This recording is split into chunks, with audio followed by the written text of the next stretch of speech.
السلام علیکم۔ صحت.com کے معلوماتی چینل میں ہم آپ کو خوش آمدید کہتے ہیں۔ آج ہم آپ کو بتائیں گے منہ سے بدبو ختم کرنے کے گھریلو ٹوٹکے۔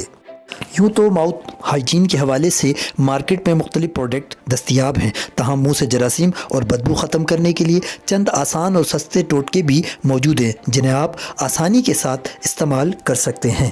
منہ میں موجود بدبودار اور مضر صحت جراثیم جگر، گردوں اور معدے پر منفی اثرات ڈالتے ہیں، اسی لیے طبی ماہرین منہ کی صفائی پر بہت زیادہ زور دیتے ہیں۔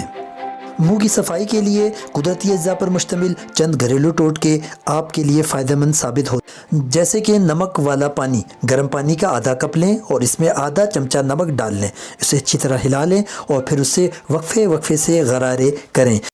اس عمل سے آپ کے منہ سے بدبو اور جراثیم ختم کرنے میں کافی فائدہ اور افاقہ پہنچ۔ دوسرے نمبر پر ہے ناریل کا تیل۔ ناریل کے تیل سے بھی غرارے کیے جا سکتے ہیں۔ خالص ناریل کا تیل ایک چمچہ منہ میں ڈال کر اسے غرارے کی صورت میں استعمال کریں اور تھوک دیں۔ یہ عمل دن میں کئی بار استعمال کریں، اس سے آپ کو کافی افاقہ ہو سکتا ہے۔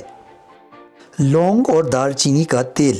ایک گلاس پانی میں لونگ اور دار چینی کے تیل کے 10 قطرے ڈالیں اور اسے کسی بوتل میں جمع کر لیں اور دن میں 2 یا 3 بار اس سے غرارے کریں۔ اس سے آپ کو کافی افاقہ ہوگا اور آپ کے دانت بھی مضبوط ہوں گے۔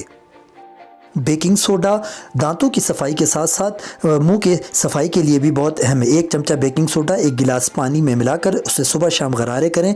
یاد رہے اس عمل میں غرارے آپ کے منہ کے اندر نہ جائیں۔ ناظرین، ہمیں امید ہے کہ آپ کو ہماری معلوماتی ویڈیو پسند آئی ہوگی۔ اگر آپ چاہتے ہیں ہماری دیگر معلوماتی ویڈیوز آپ تک پہنچیں تو ہمارے چینل کو سبسکرائب